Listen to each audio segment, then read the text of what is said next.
بسم اللہ الرحمن الرحیم۔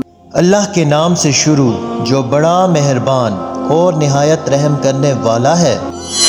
پیارے دوستو، ہم اکثر اوقات اپنے پیروں پر خود ہی کلاڑی مار رہے ہوتے ہیں اور ہمیں اس بات کا احساس بھی نہیں ہوتا کہ ہم اپنے ساتھ خود کتنا ظلم کر رہے ہیں۔ اور دوستو، بعض اوقات ہم اپنے گھروں پر بہت سے ایسے کام کر رہے ہوتے ہیں جو کہ ہمارے گھروں سے برکت کو ختم کرنے کا سبب بنتے ہیں اور ہمیں ان کے بارے میں معلوم بھی نہیں ہوتا، اور پھر ہم دوسروں سے یہ شکوے اور شکایتیں کرتے ہیں کہ ہمارے گھروں میں بے برکتی ہے، رزق کی تنگی ہے اور بے سکونی ہے۔ دوستو، آج کی ویڈیو میں ہم آپ کو اسلامی تعلیمات کی روشنی میں 10 ایسے کاموں کے بارے میں بتانے جا رہے ہیں جو کہ ہمارے گھروں سے برکت کو ختم کرنے کا سبب بنتے ہیں۔ اس لیے آپ سے گزارش ہے کہ ہماری اس ویڈیو کو آخر تک ضرور دیکھیں تاکہ آپ کو معلوم ہو سکے کہ کہیں آپ بھی ان کاموں میں سے کسی کام کا ارتکاب تو نہیں کر رہے۔ یہ 10 کام کون کون سے ہیں، اس حوالے سے ہم آپ کو مکمل تفصیلات بتائیں گے۔ دوستو، انسان کی زندگی میں اگر برکت ہو تو انسان کی زندگی موجودہ نعمتوں کے ساتھ بڑی پرسکون گزرتی ہے، اور اگر انسان کی زندگی میں برکت نہ ہو تو انسان کے پاس سب کچھ ہونے کے باوجود بھی انسان کو یوں محسوس ہوتا ہے جیسے اس کے پاس کچھ بھی نہیں ہے اور اس کی زندگی میں بڑی بے سکونی ہوتی ہے۔ اس لیے چاہیے کہ زندگی میں ایسے کاموں سے بچا جائے جو کہ انسان کی زندگی سے اور انسان کے گھر سے برکت کو ختم کر ڈالتے ہیں۔ آج جن 10 کاموں کے بارے میں ہم آپ کو بتانے والے ہیں ان میں سے نمبر 1 پر ہے کہ اندھیرے میں کھانا کھانا۔ یاد رہے کہ اندھیرے میں کھانا کھانا شیطان کا کام ہے اور انسان کو چاہیے کہ وہ روشنی میں کھانا کھائیں، کیونکہ اندھیرے میں کھانے میں کوئی ایسی چیز بھی گر سکتی ہے جو کہ نقصان کا باعث بن سکتی ہے، اور یہ نہ صرف کھانے والے کے لیے پریشانی کا باعث ہوگی بلکہ اس سے پورے گھر کو پریشانی بھی ہو سکتی ہے اور یہ کھانا ضائع ہونے کا سبب بھی بن سکتی ہے۔ اور یاد رہے کہ جس گھر میں کھانا ضائع کیا جاتا ہے تو اس گھر میں پریشانی آتی ہے۔ اور کھانے کے ساتھ ساتھ پانی کو بھی ہمیشہ دیکھ کر اور روشنی میں پئیں۔ نمبر 2، رات کو جھاڑو دینا۔ یاد رہے کہ جھاڑو دینا اور کپڑے دھونا یہ دن کے کام ہیں، رات کے نہیں۔ اللہ تعالیٰ خود فرماتا ہے کہ میں نے رات کو سکون کے لیے پیدا کیا ہے اور دن کو کام کے لیے بنایا ہے۔ اس لیے انسان کو چاہیے کہ وہ دن کے کام دن میں کرے۔ جب دن کے کام رات میں اور رات کے کام دن میں کیے جائیں گے تو گھر میں پریشانی اور بے سکونی آئے گی۔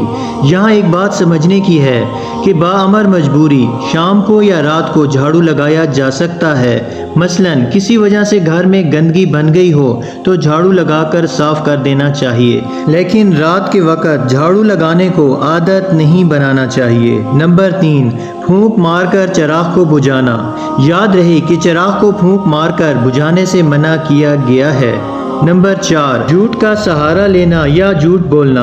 یاد رہے کہ جو شخص بات بات پر جھوٹ بولتا ہے تو اس پر اللہ تعالیٰ کی لعنت ہوتی ہے، اور جس شخص پر اللہ تعالیٰ کی لعنت ہو تو اس شخص کے گھر میں رحمت کے فرشتے نہیں آئیں گے اور اس شخص کے گھر میں بے برکتی اور بے سکونی ہوگی۔ نمبر 5، قبرستان میں جا کر باتیں کرنا یا ہنسنا۔ یاد رہے کہ قبرستانوں میں جا کر دنیا کی باتیں نہیں کرنی چاہیے بلکہ قبرستانوں میں دعاؤں کا اہتمام کرنا چاہیے اور قبر کو دیکھ کر اس سے عبرت حاصل کرنی چاہیے کہ ایک دن ہمیں بھی اس دنیا کو چھوڑ کر جانا ہے اور اسی قبر میں ہمیں رہنا ہے۔ دوستو، قبرستان میں جتنی دیر بھی رہا جائے تو کوشش کرنی چاہیے کہ قرآن کی تلاوت کریں اور ذکر و اذکار کریں اور قبرستان والوں کے لیے مغفرت کی دعا کریں اور ان کے لیے ایصال ثواب کریں۔ نمبر 6، دل و دماغ میں برے خیالات کو رکھنا۔ یاد رہے کہ برے خیالات کا آنا انسان کے بس میں نہیں ہے، لیکن خود سے برا سوچنا اور ایسے خیالات کو دماغ میں لانا ہرگز درست نہیں۔ اور جب بھی دماغ میں برا خیال آئے تو فوراً سے لا حول ولا قوت الا باللہ پڑھنا چاہیے، یوں شیطان بھاگ جاتا ہے اور دل و دماغ سے برے خیالات بھی چلے جاتے ہیں۔ اور دوسروں کے بارے میں ہمیشہ اچھے خیالات دل و دماغ میں رکھیں، کیونکہ جو لوگ حسد کا شکار ہو جاتے ہیں ان کی اپنی زندگی سے سکون ختم ہو جاتا ہے۔ نمبر 7، بغیر ہاتھ دھوئے کھانا کھانا۔ یاد رہے کہ کھانا کھانے سے پہلے ہمیشہ ہاتھوں کو دھونا چاہیے، اور یہ ہمارے پیارے آقا حضرت محمد صلی اللہ علیہ وآلہ وسلم کی پیاری سنت مبارکہ ہے، اور گھر میں اور رزق میں برکت کا سبب بھی ہے۔ اگر کھانا کھانے سے پہلے ہاتھوں کو نہ دھویا جائے تو گھر میں بے برکتی اور رزق میں تنگی آئے گی۔ اور اس کے ساتھ ساتھ بغیر ہاتھ دھوئے کھانا کھانے سے انسان مختلف بیماریوں کا شکار بھی ہو سکتا ہے، اور یہ بات نہ صرف اس کے لیے بلکہ اس کے گھر والوں کے لیے بھی پریشانی کا باعث بنتی ہے۔ نمبر 8، ماں باپ کو ستانا۔ یاد رہے کہ اللہ تعالیٰ قرآن پاک میں فرماتا ہے کہ جب تمہارے ماں باپ بڑھاپے کو پہنچ جائیں تو ان کے ساتھ نرمی سے بات کرو اور انہیں اف تک بھی مت کرو، یعنی انہیں ذرا برابر بھی پریشان مت کرو۔ ان کے اپنے اوپر احسانات کو یاد رکھو کہ تمہاری پرورش کے لیے انہوں نے کیسی کیسی پریشانیاں برداشت کی ہیں۔ اس لیے جس گھر میں والدین کو ستایا جاتا ہے اور والدین کی نافرمانی کی جاتی ہے تو اس گھر سے برکت ختم ہو جاتی ہے۔ اور جب ماں باپ کو ستایا جائے گا تو ماں باپ کے دل سے بد دعا نکلے گی، اور جب ماں باپ کے دل سے بد دعا نکلے گی تو پھر ایسا شخص کبھی بھی خوشحال نہ ہوگا، اس کی زندگی میں پریشانیاں ہی پریشانیاں ہوں گی۔ یاد رہے کہ جس طرح سے والدین کی دعاؤں سے انسان کی زندگی میں برکتیں آتی ہیں، اسی طرح ان کی بد دعا سے برکتیں ختم بھی ہو جاتی ہیں۔ نمبر 9، گھروں میں مکڑی کے جالے کو چھوڑ دینا۔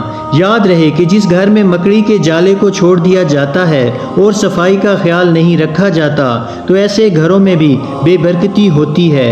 اس لیے چاہیے کہ گھروں سے مکڑی کے جالے کو صاف کیا جائے۔ نمبر 10، اللہ تعالیٰ کی ناشکری کرنا، یعنی کھانا کھانے کے بعد اور اللہ تعالیٰ کی نعمتیں استعمال کرنے کے بعد اللہ تعالیٰ کا شکر ادا نہ کرنا، یہ بھی گھر میں برکت کو ختم کرنے کا باعث بنتا ہے۔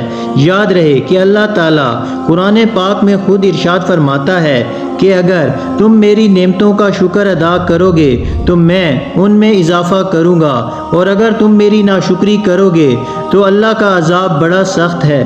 اس لیے اللہ تعالیٰ کی ناشکری سے بچنا چاہیے۔ اگر اللہ تعالیٰ کی ناشکری کی جائے گی تو گھر سے برکت چلی جائے گی اور گھر میں اللہ تعالیٰ کی ناراضگی آئے گی، جس کی وجہ سے بے برکتی اور پریشانی کا سامنا کرنا پڑے گا۔